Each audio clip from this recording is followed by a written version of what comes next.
Hello दोस्तों, तो आज की वीडियो में हम करने वाले हैं भारत की प्रमुख नदियाँ। तो चलिए वीडियो को स्टार्ट करते हैं। हमारा पहला क्वेश्चन है, निम्नलिखित में से अलकनंदा एवं भागीरथी कहाँ मिलकर गंगा नदी बनाते हैं? तो इसका आंसर है ऑप्शन डी, देवप्रयाग। तो देवप्रयाग में अलकनंदा और भागीरथी नदी मिलकर गंगा नदी बनाते हैं। उस नदी का नाम बताइए जो केदार से रुद्रप्रयाग के मध्य बहती है। तो केदार से रुद्रप्रयाग के मध्य बहने वाली नदी का नाम है ऑप्शन डी, मंदाकिनी। निम्नलिखित में से किस नदी के तट पर बद्रीनाथ का प्रसिद्ध मंदिर स्थित है? तो इसका आंसर है ऑप्शन ए, अलकनंदा के तट पर बद्रीनाथ का प्रसिद्ध मंदिर स्थित है। भारत की सबसे बड़ी वह नदी है, भारत की सबसे बड़ी वह नदी है ऑप्शन सी, गंगा भारत की सबसे बड़ी वह नदी है। निम्नलिखित में से कौन सी नदी यमुना नदी से नहीं मिलती? तो इनमें से कौन सी नदी यमुना नदी से नहीं मिलती? तो इसका आंसर है ऑप्शन सी, सोन नदी यमुना नदी से नहीं मिलती।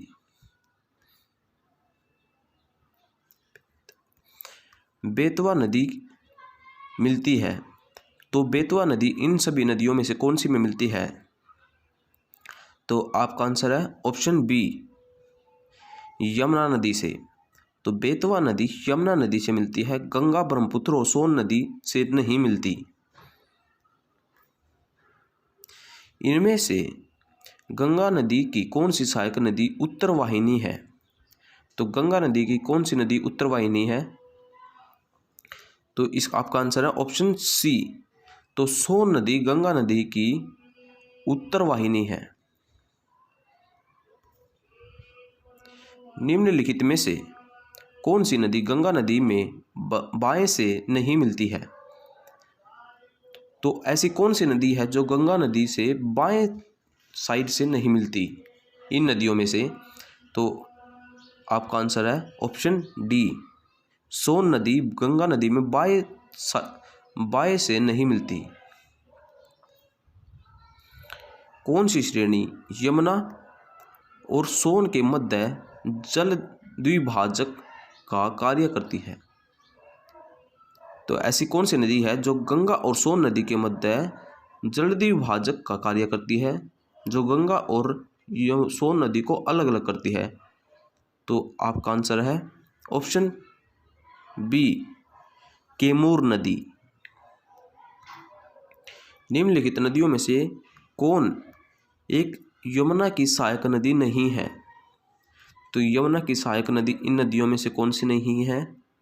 तो आपका आंसर है ऑप्शन डी, रामगंगा यमुना नदी की सहायक नदी नहीं है।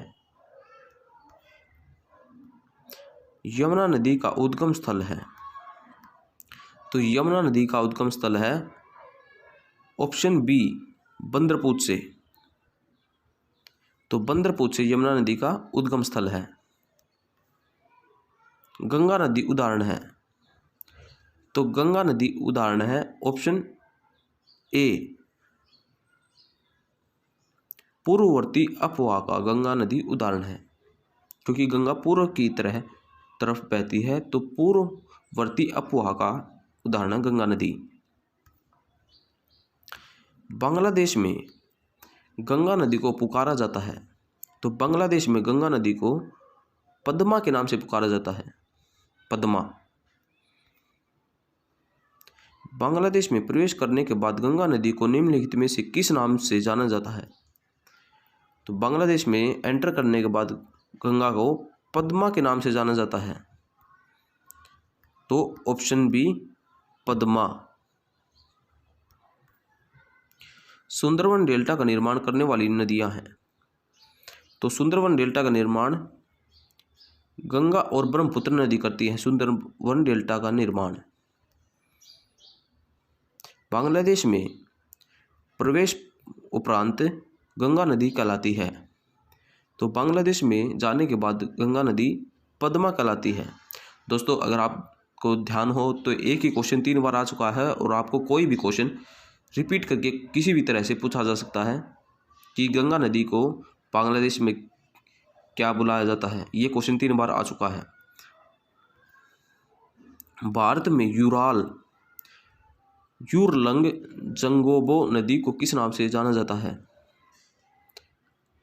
तो भारत में इस नदी को जाना जाता है ऑप्शन सी ब्रह्मपुत्र नदी के नाम से जाना जाता है इस नदी को।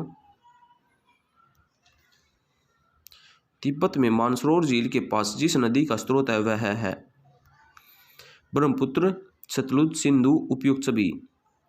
तो इसका आंसर है ऑप्शन डी उपयुक्त सभी। तो मानसरोवर से ये सभी नदियाँ निकलती है ब्रह्मपुत्र, सतलुज, सिंधु। दोस्तों अगर आपको हमारी वीडियो अच्छी लगी तो प्लीज़ चैनल को सब्सक्राइब करें। मिलते हैं अगली वीडियो में। धन्यवाद और वीडियो को लाइक भी कर देना। धन्यवाद।